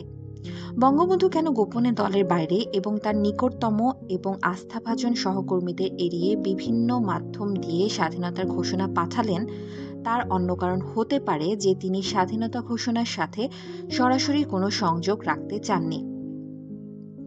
25 মার্চের 5-6 দিন আগে ঢাকাস্থ মার্কিন কনস্যুলেটের কর্মকর্তা মিস্টার ব্রুট ব্যারিস্টার আমিরুল ইসলামকে লাঞ্চে আমন্ত্রণ করে জানান যে বাংলাদেশের সংগ্রামের প্রতি তার ব্যক্তিগত সহানুভূতি থাকলেও স্টেট ডিপার্টমেন্ট বা CIA এর মানচিত্রে বাংলাদেশ বলে কিছু নেই। ধারণা করা যেতে পারে যে একই মেসেজ উচ্চ পর্যায় হতে বঙ্গবন্ধুকে জানানো হয়েছিল। 7 মার্চ সকালে তার সাথে মার্কিন রাষ্ট্রদূত জোসেফ ফারল্যান্ড দেখা করে ওয়াশিংটনে বার্তা পৌঁছে দেন যে তারা কোনো প্রকার বিচ্ছিন্নতাবাদী আন্দোলন সমর্থন করবে না। তদানীন্তন পূর্ব পাকিস্তানের 14 ডিভিশনের GOC মেজর জেনারেল প্রয়াত খাদিম হুসেন রাজা বঙ্গবন্ধুকে হুঁশিয়ারি বার্তা পাঠিয়েছিলেন যে তিনি যদি 7 মার্চে স্বাধীনতা ঘোষণা করেন, রাজা আর্মি নিয়ে শক্ত হাতে তা দমন করবেন এবং প্রয়োজন হলে ঢাকা শহর গুঁড়িয়ে দেবেন। বঙ্গবন্ধুকে যে সকল বিষয় বিবেচনা করতে হচ্ছিল, এই সকল ছিল তার মধ্যে অন্যতম। তিনি যদি ধরা না দেন, তাকে খুঁজতে যেয়ে আরও হত্যাযজ্ঞ হবে, সে কথাও তিনি তার সহকর্মীদেরকে বলেছিলেন।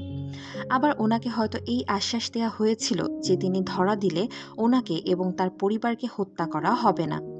18 মার্চে যখন মেজর জেনারেল রাও ফারমান আলী ও মেজর জেনারেল খাদিম হুসাইন রাজা প্রেসিডেন্ট ইয়াহিয়ার নির্দেশে গণহত্যার নীল নকশা অপারেশন সার্চলাইটের পরিকল্পনা তৈরি করেন, তখন তাতে উল্লেখ ছিল শেখ মুজিবকে জীবন্ত গ্রেফতার করার। উদ্ভূত এ সকল জটিল পরিস্থিতির আলোকে ধরা যেতে পারে যে স্বাধীনতা ঘোষণার জন্য বঙ্গবন্ধু সরাসরি সংযোগ না রেখে ভিন্ন মাধ্যমে স্বাধীনতার বার্তা প্রেরণ ও ধরা দেওয়া শ্রেয় মনে করেছিলেন। কিন্তু তার ঘনিষ্ঠ সহচর দূরদর্শী তাজউদ্দিন আহমেদ যেন ভবিষ্যৎ দেখতে পাচ্ছিলেন। তিনি বঙ্গবন্ধুকে আন্ডারগ্রাউন্ডে যাবার পক্ষে বিভিন্ন যুক্তি উপস্থাপন করেন। তিনি বলেন যে বঙ্গবন্ধু তার অবর্তমানে কার উপর নেতৃত্বভার পড়বে এবং কে হবে সেকেন্ড ইন কমান্ড, এ কথা যেহেতু আগেভাগে কাউকে বলেননি এবং এ ব্যাপারে তার দলকেও নির্দেশ দেননি, সেহেতু মুজিববিহীন স্বাধীনতা যুদ্ধে অন্য কারো নেতৃত্ব দানে আসবে প্রচণ্ড বাধা। সকলেই যার যার নেতৃত্ব প্রতিষ্ঠার কথা চিন্তা করবে। এর ফলে জাতীয় ঐক্য হবে বিনষ্ট এবং স্বাধীনতার যুদ্ধ ধাবিত হবে জটিলতর পরিস্থিতির দিকে। দেশকে স্বাধীনতা যুদ্ধের মুখে ঠেলে দিয়ে নেতা ধরা দিয়েছে এমন নজির ইতিহাসে নেই, সেই কথাও তিনি 25 মার্চ রাতে স্মরণ করিয়ে দিয়েছিলেন। রাজনীতি ও মানব মনস্তত্ত্ব সম্পর্কে সুগভীর ওয়াকিবহাল তাজউদ্দিন আহমেদের যুক্তি ও আশঙ্কায় সত্যে পরিণত হয়েছিল। বঙ্গবন্ধুর ভগ্নীপুত্র শেখ ফজলুল হক মনি ও তার সহযোগী যুব দলটি ক্ষুদ্র গোষ্ঠীর স্বার্থে গড়ে তোলে মুজিব বাহিনী। শুরু হয় আত্মঘাতী সংঘর্ষ। বঙ্গবন্ধু ধরা দেয়া, অনুপস্থিতি ও দিক নির্দেশনা না দিয়ে যাবার কারণে যে বিভাজন ঘটে, তা হতেই কলকাতায় সৃষ্টি হয় নিজ নিজ স্বার্থরক্ষাকারী ক্ষুদ্র ক্ষুদ্র উপদল এবং মুক্তিযুদ্ধ ও স্বাধীন বাংলাদেশের সরকারকে ধ্বংস করার নানান ষড়যন্ত্র। মুক্তিযুদ্ধের হালধারী প্রধানমন্ত্রী তাজউদ্দিন আহমেদকে হত্যা করারও উদ্যোগ নেওয়া হয়। বঙ্গবন্ধু যুবদলকে বিশেষ কিছু নির্দেশ গোপনে দিয়েছিলেন, কিন্তু সে সম্বন্ধে হাইকমান্ড নামে পরিচিত তার দলের ছায়া সরকারের সাথে আলোচনা করেননি বা তার ঘনিষ্ঠ সহকর্মীদেরকেও জানাননি।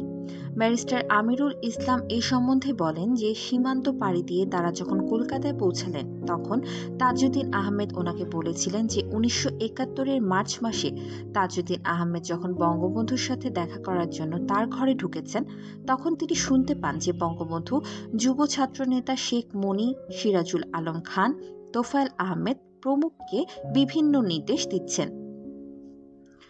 সে সময় তার কানে আসে যে বঙ্গবন্ধু বলছেন 10 নম্বর রাজেন্দ্র প্রসাদ রোডে গেলে খোঁজ পাওয়া যাবে। আর একজনের নাম উল্লেখ করা হয় চিত্ত সুতার। কলকাতায় পৌঁছে তারা ভবানীপুরে ওই বাড়ি খুঁজে পেলেও চিত্ত সুতার নামে কোনো ব্যক্তি ওখানে থাকেন না বলে জানানো হয়। ওই ব্যক্তি ভারতীয় গোয়েন্দা সংস্থা র এর মাধ্যম হিসেবে কলকাতায় কাজ করতেন। 1987 সালে যখন কলকাতায় ভারতীয় নিরাপত্তা অফিসার শরদিন্দু চট্টোপাধ্যায়ের সাথে আমার দেখা হয়, তখন তিনি জানান যে উনিও তাজউদ্দিন আহমেদের সাথে ওই বাসায় চিত্ত সুতারের খোঁজ করেছিলেন। পরে তারা জানতে পারেন যে ছদ্মনাম ধারণ করে চিত্ত সুতার ওই বাসায় থাকতেন। বাংলাদেশের বরিশাল জেলার বিতর্কিত রাজনীতিবিদ চিত্তরঞ্জন সুতার যুদ্ধের প্রারম্ভে কলকাতায় চলে যান। ভারতীয় গোয়েন্দা সংস্থার রর মাধ্যমে হিসেবে পরিচিত চিত্ত সুতার ও শেখ মনি পরিচালিত যুব দলটির সার্বভৌমত্ব ও জাতীয় একতার প্রতীক গণপ্রজাতন্ত্রী প্রথম বাংলাদেশ সরকারের বিরুদ্ধে ভূমিকায় অবতীর্ণ হয়। র এর সহায়তায় এবং বাংলাদেশ সরকারের অজান্তে গড়ে তোলা হয় মুজিব বাহিনী। মইদুল হাসান এই সম্পর্কে লেখেন, বস্তুত এই বাহিনীর সদস্যভুক্তির জন্য সর্বাধিনায়ক হিসেবে শেখ মুজিবুর রহমান এবং তার অনুপস্থিতিতে শেখ ফজলুল হক মনির প্রতি আনুগত্যের অঙ্গীকার করেই শপথনামা পাঠ করা হতো। শেখ মনির দাবি ছিল যে একমাত্র তারাই সশস্ত্র বাহিনী গঠনের ব্যাপারে শেখ মুজিব কর্তৃক মনোনীত প্রতিনিধি। রয়ের চ্যানেল ব্যবহার করে গোপনে যুবদলটিকে সশস্ত্র বাহিনী গঠনের ব্যাপারে বঙ্গবন্ধুর নির্দেশনা হতে বোঝা যায় যে তিনি পাকিস্তান সরকারের উপর চাপ সৃষ্টি করে সমঝোতার জন্য কোনো বিকল্প রাস্তা খোলা রাখতে চেয়েছিলেন। এই প্রসঙ্গে ব্যারিস্টার আমিরুল ইসলাম সাক্ষাৎকারে উল্লেখ করেন, বঙ্গবন্ধু হয়তো চেয়েছিলেন একটা সো কল্ড স্ট্রাগল হবে এবং তার ভিত্তিতে নেগোসিয়েশন হবে। সরকার গঠন হলে তো আর সেই রাস্তা খোলা থাকে না। বিপরীতে আপোষহীন ও পূর্ণ স্বাধীনতার প্রশ্নে সুদৃঢ় তাজউদ্দিন আহমদ বাংলাদেশ সরকার গঠন করে স্বাধীনতাকামী জাতির প্রত্যাশা পূর্ণ করেছিলেন। তিনি পাকিস্তান ও যুক্তরাষ্ট্র সমর্থিত খন্দকার মোশতাকের কনফেডারেশন গঠনের ষড়যন্ত্র বানচাল করে দিয়েছিলেন। তিনি জানতেন যে কোনো রাষ্ট্র বা দলের নীতি নির্ধারণ বা কার্য পরিচালনার জন্য অন্য রাষ্ট্রের গোয়েন্দা সংস্থার হস্তক্ষেপ অশুভ। তাজউদ্দিন আহমেদ সে বিষয়টি নিয়ে অত্যন্ত সচেতন ছিলেন এবং তার বিরুদ্ধেও রুখে দাঁড়িয়েছিলেন। কিন্তু বঙ্গবন্ধু স্বাধীনতা যুদ্ধে শারীরিকভাবে উপস্থিত না থাকায় এবং গণতান্ত্রিক নীতি অনুসারে দলকে স্বাধীনতার ঘোষণা, সরকার গঠন, স্বাধীনতা যুদ্ধ পরিচালনা ও তার অবর্তমানে নেতৃত্ব সম্বন্ধে কোনো নির্দেশ না দিয়ে যাওয়ায় সে মারাত্মক ফাঁক ও অস্পষ্ট পরিস্থিতির সৃষ্টি হয়। তার অশুভ জের চলতে থাকে স্বাধীনতা যুদ্ধে জয়লাভ ও তার স্বদেশ প্রত্যাবর্তনের পরও। 1972-এর প্রারম্ভে বিজিত বাংলাদেশের নতুন লগ্নে ভবিষ্যতের অশনি সংকেত খুব কম মানুষই সেদিন শুনতে পেয়েছিল। আমার স্মৃতিতে 1972 সালে একটি স্মরণীয় দিন ছিল কবি কাজী নজরুল ইসলামের বাংলাদেশের আগমনের দিনটি। বাংলাদেশ সরকারের আমন্ত্রণে কবি সপরিবারে 25 মে স্বাধীন বাংলাদেশের মাটিতে পদার্পণ করেন। মিষ্টি ও খিলখিল ভর্তি হয় আমাদের ধানমন্ডি সরকারি স্কুলে। ওদের পরিবারের জন্য সরকার থেকে ধানমন্ডিতে বরাদ্দ করা হয় সুন্দর খোলামেলা দোতলা বাড়ি। স্কুল ছুটির পর আমরা ওদের মাঝে গাড়ি করে পৌঁছে দিতাম। কবিকে দেখবার জন্য ওদের বাড়ি সর্বদাই থাকতো লোকে লোকারণ্য। কবি পরিবারকে আম্মা এক সন্ধ্যায় দাওয়াত করলেন। কবির জ্যেষ্ঠ পুত্র কাজী সব্যসাচী, কনিষ্ঠ পুত্র গিটার বাদক কাজী অনিরুদ্ধ, 2 পুত্রবধূ এবং কবির নাতি নাতনিরা আমাদের বাড়িতে বেড়াতে এলেন। কবি অসুস্থতার কারণে আসতে পারলেন না। কবির পরিবারের সাথে আমন্ত্রিত ছিল পশ্চিমবঙ্গের বিশিষ্ট লেখক প্রবোধ কুমার সান্যাল ও মনোজ বসু। তাদের লেখা বই উপহার স্বরূপ আমাদের হাতে তুলে দিলেন। মনোজ বসু আমাকে উপহার দেওয়া বইটিতে সুন্দর গোটা গোটা অক্ষরে লিখলেন, হাতের লেখার দাম কতটুকু, মনের মাঝে সব লেখাই রয়ে গেল। আমার গল্প, গান, কবিতার রাজ্যে নানা সংযোজন করলেন নাটক। শেক্সপিয়ারের রিচার্ড দ্য সেকেন্ড ড্রামার একটি অংশ আমাকে দিয়ে মুখস্থ করালেন। ব্রিটিশ রাজের আমলে ছাত্রাবস্থায় কলকাতার বেকার হোস্টেলে থাকার সময় রিচার্ড দ্য সেকেন্ড ড্রামায় বলিংব্রুক চরিত্রে নানা অভিনয় করেন। আমি মুখস্থ করলাম বলিংব্রুক ও জন অফ কেন্টের কথোপকথনের অংশটি। রাজার আদেশে বলিংব্রুক নির্বাসনে যাওয়ার প্রাক্কালে জন অফ কেন্টের সাথে দুঃখ ভারাক্রান্ত হৃদয়ের সংলাপ। ৭৯ বছরের বর্ষিয়ান নানা আমার সঙ্গে নাটকের সংলাপ বলতে বলতে যেন ফিরে যেতেন তার তারুণ্যে। হয়ে যেতেন বলিংব্রুক বা তেজস্বী কোনো যোদ্ধা। আমার নবীন কৈশোরে যখন উন্মিলিত হচ্ছে নতুন স্বপ্ন, নতুন জগৎ ও জিজ্ঞাসা, আব্বু তখন মহাব্যস্ত স্বাধীনতার জ্যোতির্ময় স্বপ্ন, সাম্যবাদী ন্যায় বিচার ভিত্তিক গণতান্ত্রিক বাংলাদেশ গড়ে তোলার সংগ্রামে। ওই সংগ্রামে আব্বু ক্রমশই একা হয়ে পড়েছিলেন। স্বদেশ প্রত্যাবর্তনের পর মুজিব কাকু কখনোই আব্বুর কাছে জানতে চাননি মুক্তিযুদ্ধের 9 মাসের ঘটনাবলী। আব্বু বেশ কয়েকবার বলার চেষ্টা করলেও মুজিব কাকু কখনোই শুনতে চাননি যে তার অবর্তমানে আব্বু কিভাবে মুক্তিযুদ্ধ পরিচালনা করেছিলেন, তাকে কী ধরনের প্রতিকূলতার সম্মুখীন হতে হয়েছিল, কারা ছিল স্বাধীনতার শত্রু, কারা ছিল মিত্র। রহস্যজনকভাবেই বিষয়টি জানতে চাওয়া সম্পর্কে তিনি নীরবতা পালন করছেন। মুজিব কাকুর উদাসীনতায় আব্বু হয়েছেন আহত, মর্মাহত, তবুও হাল ছাড়েননি। অবিরাম চেষ্টা করেছেন মুজিব কাকুকে সামনে রেখে নবজাত বাংলাদেশকে অভিষ্ট লক্ষ্যে পৌঁছে দিতে। মুক্তিযুদ্ধের 9 মাসের মতোই হানাদার মুক্ত স্বাধীন বাংলাদেশও আব্বু সৃষ্টি করেছেন ন্যায় বিচার, ত্যাগ, সততা, সংযম ও সুদক্ষ নেতৃত্বের অপূর্ব দৃষ্টান্ত।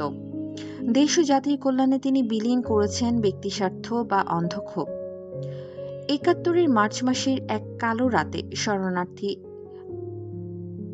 আশ্রয়প্রার্থী আম্মাকে তার শিশুপুত্র ও কন্যাসহ কারফিউয়ের মধ্যে ঘর থেকে বিতাড়িত করেছিলেন যে আয়কর কর্মকর্তা, তার পদোন্নতির অনুমোদন আব্বু করেছেন হাসি মুখে। আম্মাকে বিষয়টি অবহিত করেছেন নির্দ্বিধায়। যোগ্য জীবনসঙ্গীর মতোই আম্মাও সেই সিদ্ধান্তে সহমত জ্ঞাপন করেছেন। অনুমোদনের ফাইলে আব্বু তার শিশির বিন্দুর মতো হস্তাক্ষরে লিখেছেন,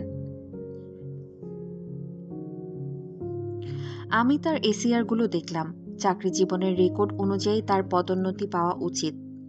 আর মুক্তিযুদ্ধের সময় তার বিতর্কিত ভূমিকা ছিল বলে উল্লেখ করা হয়েছে, কিন্তু বিষয়টি সম্পর্কে স্পষ্ট করে কিছু বলা হয়নি। কারো প্রতি সন্দেহবশত কোনো সিদ্ধান্ত চাপিয়ে দেয়া ঠিক হবে না বলে আমি মনে করি। যদি তার বিরুদ্ধে নির্দিষ্ট কোনো অভিযোগ থাকে তবে তা আলাদাভাবে উপস্থাপন করা যেতে পারে। যেহেতু নির্দিষ্ট কোনো অভিযোগ এখানে দেখানো হয়নি বা কোনো প্রমাণও নেই, তাই আমি বিষয়টিকে বিবেচনার মধ্যে না এনে তার এই পদোন্নতি অনুমোদন করলাম।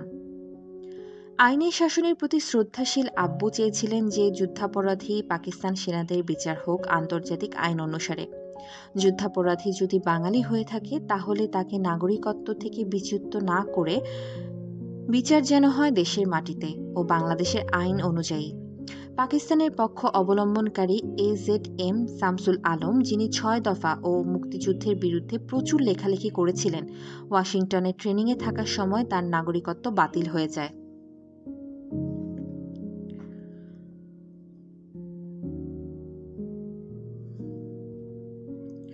অনুতপ্ত ওই ব্যক্তি দেশে তার পরিবার পরিজনের কাছে ফিরে যেতে ইচ্ছুক ছিলেন এবং বিচারের সম্মুখীন হওয়ার জন্য প্রস্তুত এই মর্মে আবেদন করেছিলেন। শামসুল আলমের বাংলাদেশ বিরোধী কার্যকলাপে প্রচণ্ড ক্ষোভ থাকা সত্ত্বেও আব্বু তার নাগরিকত্ব বহাল রেখে দেশে ফিরিয়ে আনার জন্য স্বরাষ্ট্র মন্ত্রণালয়ে সুপারিশ করেন।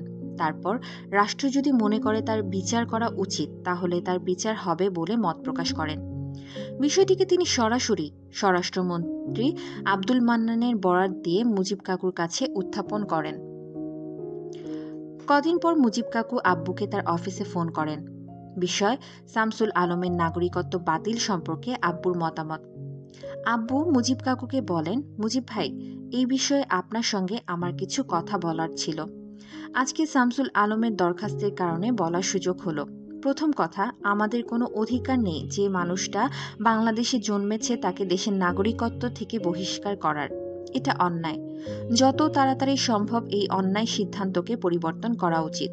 দ্বিতীয় কথা, আমি শামসুল আলমকে দরখাস্ত পাঠিয়েছি যেটা এখন আপনার কাছে আছে, সেটা দেখেন এবং সে যে অন্যায় করেছে এই কারণে তাকে বাংলাদেশে নিয়ে এসে দেশের আইন অনুযায়ী বিচার ব্যবস্থা করেন।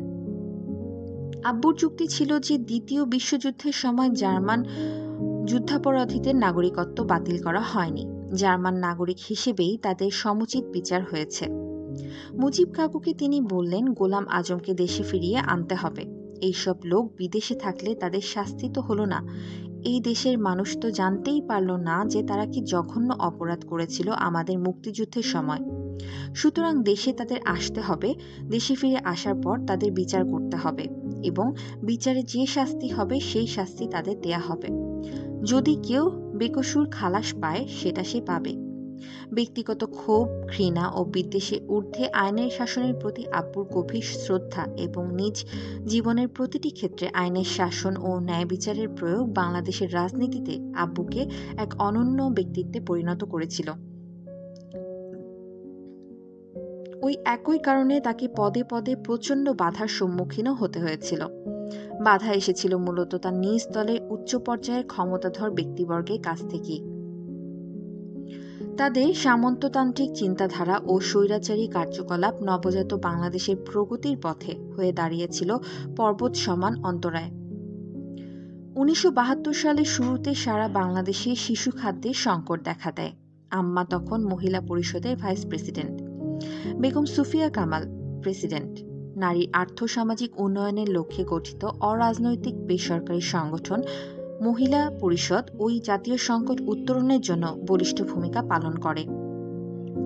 আম্মার নেতৃত্বে নারীদের মিছিল সরাসরি মিন্টু রোডে অবস্থিত গণভবনে মুজিব কাকুর সঙ্গে সাক্ষাৎ করে। শিশু খাদ্যের সংকট সমাধানের জন্য তার হাতে তুলে দেওয়া হয় স্মারকলিপি। আম্মাকে ওই ভূমিকায় দেখে মুজিব কাকু মোটেও প্রীত হলেন না। আম্মা আশ্বাস দিলেন যে তিনি ও তার সংগঠক সরকারকে বিব্রত করার জন্য আসেনি, বরং সংকট নিরসনের জন্য সরকারকে সহায়তা করতেই প্রস্তুত। ওই ঘটনার পর মুজিব কাকু আম্মাকে মহিলা আওয়ামী লীগের সদস্য হওয়ার জন্য প্রস্তাব পাঠান। প্রস্তাব পাওয়ার পর আম্মা আব্বুকে বলে, মুজিব ভাই আমাকে মহিলা আওয়ামী লীগে যোগ দিতে বলছেন, তুমি কি বলো? আব্বু বললেন, এটা তোমার ব্যক্তিগত সিদ্ধান্ত, এই বিষয়ে তুমি যা ভালো মনে করবে সেটাই করো। আম্মা চিন্তা ভাবনা করে শেষ পর্যন্ত মহিলা আওয়ামী লীগে যোগ দিলেন। আম্মাকে মহিলা আওয়ামী লীগে যোগদানের নির্দেশ দিয়ে মুজিব কাকু অজান্তেই তার দলকে এক ঐতিহাসিক সিদ্ধান্ত গ্রহণে সহায়তা করেছিলেন। 1975 সালে মুজিব কাকু তার পরিবার এবং আব্বু সহ 4 জাতীয় নেতৃবৃন্দের নির্মম হত্যাকাণ্ডের পর আওয়ামী লীগ যখন চরম নেতৃত্ব শূন্যতা দেখা দেয়, তখন আওয়ামী লীগের আহ্বায়িকা হিসেবে নেতৃত্ব দানের জন্য দল সর্বসম্মতিক্রমে আম্মাকে মনোনীত করে। মহিলা আওয়ামী লীগের সদস্য হওয়ার কারণেই দলীয় বিধি অনুযায়ী আম্মার উপর নেতৃত্বভার অর্পণ করা দলের পক্ষে সম্ভবপর হয়। 1972 অগস্ট মাসে আম্মা ও ডক্টর ফওজিয়া মুসলিম মহিলা পরিষদের প্রতিনিধি হিসেবে মঙ্গোলিয়া গেলেন আফ্রিকা ও এশিয়ার সংহতি ও উন্নয়নের লক্ষ্যে প্রতিষ্ঠিত অর্গানাইজেশনের আন্তর্জাতিক সম্মেলনে যোগদান করতে। ব্যক্তিগত উদ্যোগে এবং মহিলা পরিষদের মতো বেসরকারি ও অরাজনৈতিক সংগঠনের মাধ্যমে আম্মা অব্যাহত রেখেছিলেন সমাজ কল্যাণমূলক কর্মকাণ্ড। একই বছরে মহিলা পরিষদের উদ্যোগে এক বিশাল সম্মেলন অনুষ্ঠিত হল। 3 দিন ব্যাপী এই সম্মেলনকে সার্থক করতে আম্মা, সুফিয়া খালা, মালেকা খালা, আয়েশা খালা এবং প্রমুখ মহাব্যস্ত সময় কাটালেন। সে সময় মালেকা খালা ও আয়েশা খালার সঙ্গে প্রায়ই দেখা হতো আমাদের বাড়িতে। সম্মেলনে যোগদানের জন্য বিদেশ থেকেও বহু নারী নেত্রী বাংলাদেশে আসেন। তাদের অনেকের থাকার বন্দোবস্ত করা হয় হোটেল পূর্বানীতে। মালেকা খালা আমাকে সঙ্গে নিয়ে হোটেলে যেতেন অতিথিদের খোঁজ খবর নিতে, তাদের সুযোগ সুবিধা ও অসুবিধার কথা জানতে। সম্মেলন শেষে বিদেশি অতিথিদের জন্য লঞ্চে নদী ভ্রমণের ব্যবস্থা করা হয়। আমাদের অবাক করে দিয়ে এলেনা নামে এক বিদেশি অতিথি চমৎকার বাংলায় আমাদের সঙ্গে কথাবার্তা শুরু করলেন। অধ্যাপিকা এলেনা ব্রজালিনা জানালেন, শান্তিনিকেতনে তিনি বেশ কবছর ছিলেন এবং বিশ্বভারতী থেকে বাংলা সাহিত্যে ডিগ্রি নিয়েছেন। তিনি বললেন যে বাংলাদেশের জন্ম বাংলা সাহিত্য ও শিল্পকে আরও সমৃদ্ধ করবে। নারীর ভাগ্য উন্নয়ন মুক্তি প্রসঙ্গে আলোচনা অব্যাহত রইল। সম্মেলনে দেশি বিদেশি অভ্যাগতদের কথা শুনে মনে হলো যে নারী, সে যে কোনো রাষ্ট্রেরই হোক না কেন, শুধু নারী হয়ে জন্মানোর কারণেই তারা কোনো না কোনোভাবে বৈষম্যের শিকার। দেখতে দেখতে 1973 এসে গেল। স্বাধীনতা লাভের পরপরই যে সংবিধান রচনার কাজ শুরু হয়েছিল তা এতদিনে সমাপ্ত হয়েছে। সংবিধান রচনা কমিটির সদস্য হিসেবে আব্বু ও তার সহকর্মীরা জনগণের কাছে দেয়া প্রতিশ্রুতি রাখতে ছিলেন বদ্ধপরিকর। এই কারণেই মাত্র 1 বছরের মধ্যেই জাতিকে একটি সংবিধান দেয়া আওয়ামী লীগ সরকারের পক্ষে সম্ভবপর হয়। নতুন সংবিধানের আলোকে সাধারণ নির্বাচন অনুষ্ঠিত হয় মার্চ মাসে। স্বাধীনতা যুদ্ধে নেতৃত্বদানকারী আওয়ামী লীগ সরকারের জনপ্রিয়তা তখনও ব্যাপক। নির্বাচনে আওয়ামী লীগ জয়লাভ করলেও দলের কিছু নেতা নির্বাচনে কারচুপি করে জিতেছে এ খবর কিছু পত্রিকায় প্রকাশিত হয় এবং বড়দের আলোচনা থেকেও সে খবর শুনতে পাই। সিলেটের কয়েকটি আসনে কারচুপি এবং কুমিল্লায় খন্দকার মোশতাক চুরি করে জিতেছে, এই খবরগুলো রাজনৈতিক মহলে তখন অজানা ছিল না। দলীয় নেতাদের কিছু অংশের এ ধরনের অনৈতিক আচরণ আব্বুর পক্ষে মেনে নেওয়া সম্ভবপর ছিল না। আত্মসমালোচনার মধ্যেই আসতে পারে আত্মশুদ্ধি, এই নীতিতে বিশ্বাসী আব্বু ক্রমশই একাকী হয়ে পড়েন। 1973-এর একটি স্মরণীয় দিন ছিল 17 এপ্রিল। বাংলাদেশ সরকারের প্রথম মন্ত্রিসভার শপথ গ্রহণ অনুষ্ঠানের দ্বিতীয় প্রতিষ্ঠাবার্ষিকীতে আব্বু ও আম্মার সঙ্গে আমরা 4 ভাই বোন হেলিকপ্টার যোগে 16 এপ্রিল কুষ্টিয়ায় পৌঁছাই। সেদিন বিকালেই আব্বু কুষ্টিয়ার বারাদিতে মহিলা কল্যাণ সমিতির নিজস্ব গৃহের ভিত্তি স্থাপন করেন। মহিলা সমিতিটি তিল তিল করে গড়ে উঠেছিল নিবেদিত প্রাণ সমাজকর্মী এবং মুক্তিযোদ্ধা সেলিনা হামিদ ও তার স্বামী হামিদ সাহেবের অক্লান্ত প্রচেষ্টায়। 17 এপ্রিল আমরা জিপ ও মাইক্রোবাস করে রওনা দিই ঐতিহাসিক মুজিবনগরের উদ্দেশ্যে। মেহেরপুর থেকে প্রায় 12 মাইল দূরে ভবেরপাড়া গ্রামের বৈদ্যনাথ তলায় অবস্থিত ছায়াস্নিগ্ধ ঘন সবুজ আম্রকানন। ওই স্থানটির নামকরণ আব্বু করেছিলেন মুজিবনগর, বাংলাদেশের প্রথম রাজধানী। আব্বুর মুখে শোনা সেই মুজিবনগর আমার মানসপটে যেন এক রূপকথার রাজপুরী, যেখানে উদিত হয়েছিল স্বাধীনতার সূর্য। তার দেখা পাবো ভেবে আমার মনে তখন অনেক আনন্দ। রিমি ও আমি কিচিরমিচির করে আমাদের আনন্দ প্রকাশ করছি। আমাদের সফরসঙ্গী বাংলাদেশ সরকারের প্রথম সংস্থাপন সচিব নুরুল কাদের খানের হাতে একটি মোটা ইংরেজি বই। সকলের উচ্ছ্বাসিত কথাবার্তার মধ্যেও নিবিষ্টভাবে তিনি বই পড়ছেন, দেখে ভালো লাগলো। তার স্ত্রী তারিন কাকির সঙ্গে আমাদের বেশ ভাব জমে গেল। ব্যারিস্টার আমিরুল ইসলাম ও তার স্ত্রী জাহানারা আমিরও আমাদের সঙ্গে এসেছেন। তারাও গল্প করছেন, স্মৃতিচারণা করছেন ৭১-এর। ঘন সবুজ আম্রকাননের অব্যক্ত সম্ভাষণ যেন সাদরে অভ্যর্থনা জানাচ্ছে আজকের এই বিশেষ দিনটিতে এমনই কথা উদিত হল মুজিবনগরে পৌঁছে। শত মানুষের সরব উপস্থিতিতে মুখরিত আম্রকাননের মঞ্চ করা হয়েছে। আব্বু ও সৈয়দ নজরুল ইসলাম মঞ্চের পাটাতনে পাশাপাশি বসেছেন। সভায় উপস্থিত প্রথম মন্ত্রিসভার প্রায় সকল সদস্য, যার নামে মুজিবনগর, সেই মুজিব কাকুই অনুপস্থিত এমন এক গুরুত্বপূর্ণ সভায়। মুক্তিযুদ্ধের সময়ের ঘটনাবলী জানতে চাওয়া সম্বন্ধে তিনি যেমন রহস্যজনকভাবে নীরবতা পালন করেছেন, তেমনি দুঃখজনকভাবে এড়িয়ে গিয়েছেন মুজিবনগরকে। তার জীবদ্দশায় তিনি কখনোই স্বাধীনতার ওই গৌরবদীপ্ত স্থানটিতে যাননি। যেন তার মনের অভিধানে স্বাধীন বাংলাদেশের প্রথম রাজধানী মুজিবনগরের কোনো অস্তিত্বই নেই।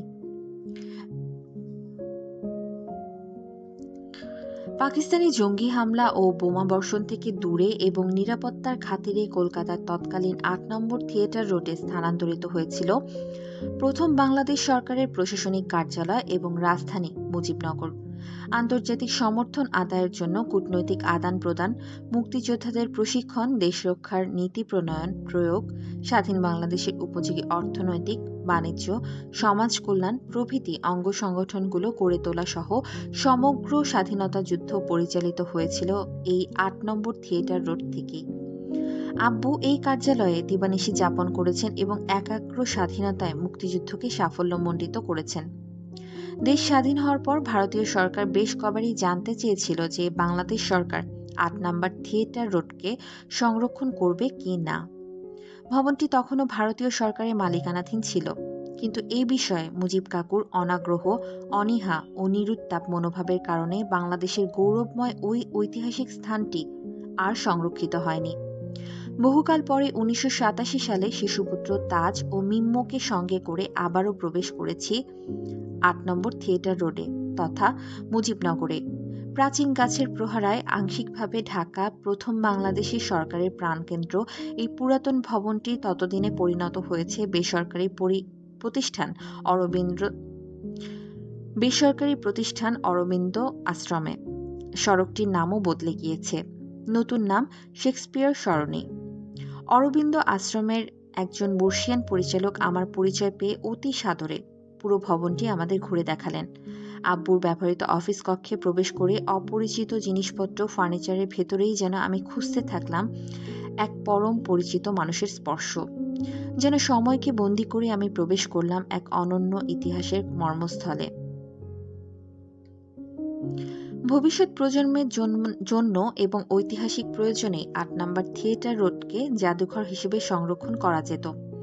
দ্বিতীয় মহাযুদ্ধের সময় ফরাসি রাজনীতিবিদ ও সামরিক নেতা চার্লস দ্য-গল পার্শ্ববর্তী দেশ ইংল্যান্ডে আশ্রয় গ্রহণ করে নাৎসি জার্মানির অবরোধের বিরুদ্ধে প্রতিরোধ সংগ্রামে নেতৃত্ব দেন। লন্ডন থেকে প্রায় ৩৬ মাইল দূরবর্তী ঐতিহ্যবাহী শহরটিকে, যেখানে তিনি ফরাসি মুক্তিযোদ্ধাদের সংগঠিত করেছিলেন, তা এখনও দ্য-গলের স্মৃতিকে ধারণ করে রেখেছে। সমাজতান্ত্রিক অর্থনৈতিক বিপ্লবী, চিন্তাবিদ ও পুঁজিবাদী অর্থনীতির সুগভীর বিশ্লেষক কার্ল মার্কস, যার নির্বাসনকালীন সময়ে লন্ডন যে বাড়িটিতে তিনি সপরিবারে বসবাস করছিলেন কিছুকাল, সেই ২৮ নম্বর ডিন স্ট্রিটের বাড়ির দোরগোড়ার ফলকে উল্লেখিত রয়েছে যে কার্ল মার্কস 1851 থেকে 56 সাল পর্যন্ত এই বাড়িটিতে বসবাস করেছেন। নিজ দেশের সূর্য সন্তানদের প্রাপ্য মর্যাদা না দিয়ে এবং নিজ জাতির স্বর্ণোজ্জ্বল ইতিহাসকে অবহেলা ও খণ্ডিত করে আমরা বহির্বিশ্বের সামনেও হয়ে গেছি ম্লান ও সংকুচিত। 8 নম্বর থিয়েটার রোড সংরক্ষিত যেমন হয়নি আমাদের নেতৃত্বের মানসিক দৈন্যতার কারণে, তেমনি স্বাধীনতার পরপরই আব্বুর পরিকল্পনা অনুযায়ী সোহরাওয়ার্দী উদ্যানেও গড়ে ওঠেনি মুক্তিযুদ্ধের জাদুঘর। মুক্তিযুদ্ধের স্মৃতিকে যদি স্বাধীনতা যুদ্ধের পরপরই বিজয়ী বাংলাদেশের জাতীয় পর্যায়ে সংরক্ষিত করা হতো, তাহলে আজ দেশে স্বাধীনতা বিরোধী ও যুদ্ধাপরাধীদের ক্ষমতা বৃদ্ধি পেত না। বাংলাদেশের মতো অনুন্নত দেশের সরকারের পক্ষে যতখানি সম্ভব আমাদের ইতিহাসকে জাতীয় পর্যায়ে সংরক্ষিত করা, বেসরকারিভাবে জাতীয় পর্যায়ে তা করা বেশ কঠিন। দুর্ভাগ্য যে ইতিহাসকে সংরক্ষণ করতে বাংলাদেশ সরকার জাতির প্রতিনিধিত্ব করেনি, প্রতিনিধিত্ব করেছে দলের এবং সেই দলেরই ব্যক্তিবিশেষকে। পছন্দ না হলে নিজ দলের ইতিহাস চিহ্নিত মানুষদের বিসর্জন দিতেও দ্বিধাবোধ করেনি। এভাবেই আমরা একসময় পরিণত হয়েছি ইতিহাস বিস্মৃত ও পথভ্রষ্ট জাতিতে। সেদিন সেই 1973 বৈশাখের অপরাহ্নে মুজিবনগর আম্রকাননের মঞ্চের সামনে উপবিষ্ট আমার কিশোর হৃদয়ে স্থান পায়নি হৃদয় বিতারক কোনো ভাবনা।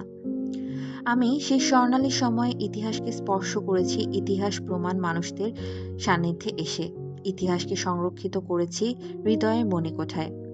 সেদিনের ভাষণে আব্বু বলেছিল যে স্বাধীনতা অর্জনের চেয়ে স্বাধীনতা রক্ষা করা আরও কঠিন কাজ। বিদেশি সাহায্য মুক্ত স্বনির্ভর অর্থনীতির মাধ্যমেই সত্যিকারের স্বাধীনতা অর্জন করা সম্ভব। সেই 17 এপ্রিলের রাতের স্মৃতি ছিল বড় মনোমুগ্ধকর। লোক কবি লালন শাহর 199তম জন্মবার্ষিকী উপলক্ষে এক স্মরণ সভা ও গানের অনুষ্ঠানের ব্যবস্থা করা হয় ছেউরিয়া গ্রামে। লালন লোকসাহিত্য একাডেমির উদ্যোগে আয়োজিত হয় এই অনুষ্ঠান। এই অনুষ্ঠানে আব্বু প্রধান অতিথি হিসেবে ভাষণ দেন এবং বলেন যে লালন শাহ ছিলেন বিশ্বের অন্যতম শ্রেষ্ঠ লোককবি। আলোচনা ও বক্তব্য শেষ হওয়ার পর শুরু হলো লোকগীতির অনুষ্ঠান। একতারা ও দোতারা বাজিয়ে শিল্পীরা লোকগীতি পরিবেশন করলেন। মঞ্চের পাটাতনে আব্বু পরিবার সহ বসে তন্ময় হয়ে গান শুনছেন। আব্বুর কাছাকাছি আমি বসে রয়েছি। পুরো পরিবার একত্র হয়ে নিশিরাত এমন মরমিয়া গান শোনার বিরল সৌভাগ্য হয়েছিল আমাদের। জাতি, ধর্ম, শ্রেণী ও গোত্রের গণ্ডি পেরিয়ে যে লালন আলিঙ্গন করেছে বিশ্ব মানবতাকে, তারই সঙ্গীতের মূর্ছনায় হৃদয় উদ্ভাসিত। একতারার মৃদু স্পন্দন তুলে বাউল গায়ক চোখ বুজে লালন শাহর গান গাইছেন। মন্ত্রিপরিষদের সদস্যবৃন্দ মুজিবনগর সরকারের প্রতিষ্ঠাবার্ষিকীর পরপরই চলে গিয়েছিলেন। আব্বু বাড়তি একদিন থেকে গিয়েছিলেন কিছু আনুষ্ঠানিকতা সম্পন্ন করার জন্য। 18 এপ্রিল সকালে আব্বু লোকসাহিত্য একাডেমির উদ্বোধন করলেন। গতকালকের মতো এই সকালেও লোকে লোকারণ্য ছিল চারপাশ। দূর দূরান্ত থেকে কত মানুষজন এসেছে। পরম আগ্রহে তারা অনুষ্ঠান উপভোগ করছে। দর্শকের সারিতে আব্বু ও আম্মার পাশে বসে আছি আমরা, জানছি নতুন সকল তথ্য। বাঙালি সংস্কৃতির বলিষ্ঠ বিকাশে লোকসাহিত্যের অবদান সম্পর্কে আমরা শুনছি বক্তাদের বিভিন্ন আলোচনা। রবি ঠাকুরের অমর কাব্য সোনার তরীর জন্মস্থান শিলাইদহ ছিল আমাদের সফরের অন্যতম এবং শেষ আকর্ষণ। ফাল্গুনের মৃদুমন্দ হাওয়ায় দোল খাওয়া তরুণীর মধ্যে বসে বিশ্বকবি রচনা করেছিলেন এমন এক কবিতা। এমনই ভাবনায় আমরা যেন কিছুক্ষণের জন্য হারিয়ে গেলাম। তারপরেই সফর শেষে ফিরলাম ঢাকা শহরে। আব্বু আবারও যেন হারিয়ে গেলেন আকাশ প্রমাণ কর্মব্যস্ততার মাঝে। লিভার সিরোসিসে রোগাক্রান্ত মফিজ কাকুর শরীর দিন দিন খারাপ হচ্ছিল। পিজি হাসপাতালে ওনাকে ভর্তি করে চিকিৎসা চালানো হলো অনেক দিন পর্যন্ত, কিন্তু শারীরিক অবস্থার কোনো উন্নতি হলো না। ঢাকার বিশেষজ্ঞ চিকিৎসকদের পরামর্শ অনুযায়ী মফিজ কাকুকে নিয়ে আগস্টে আম্মা লন্ডনে গেলেন চিকিৎসার জন্য। সাথে ছোট্ট মিমি ও সোহেলকে নিলেন। আব্বুর সাথে বাসায় তখন শুধু রিমি আর আমি। সে সময় আমি ম্যাক্সিম গোর্কির মা গল্প পড়া শেষ করে স্কুলের বন্ধুদের কাছ থেকে ধার করা দিল্লির বুকে দস্যু বনহুর পড়া শুরু করলাম। একদিন অফিস থেকে ফিরে আব্বু আমার খোঁজ নিতে ঘরে ঢুকলেন। পড়ার টেবিলে আমি দস্যু বনহুর পড়ায় মগ্ন। আব্বু আমাকে পড়ার বই ফেলে এই বই পড়তে দেখে ফেলেছেন। আমার তখন ধরনী দ্বিধা হওয়া অবস্থা। আব্বু বইটির শিরোনামে এক ঝলক চোখ বুলালেন, স্মিত হাসলেন, কিন্তু কিছুই বললেন না। আর আমিও হাফ ছেড়ে বাঁচলাম। নিত্য নতুন অডিও স্টোরি পেতে আজই সাবস্ক্রাইব করুন আমাদের চ্যানেল জ্ঞান বিকাশ টিউটোরিয়াল। ধন্যবাদ।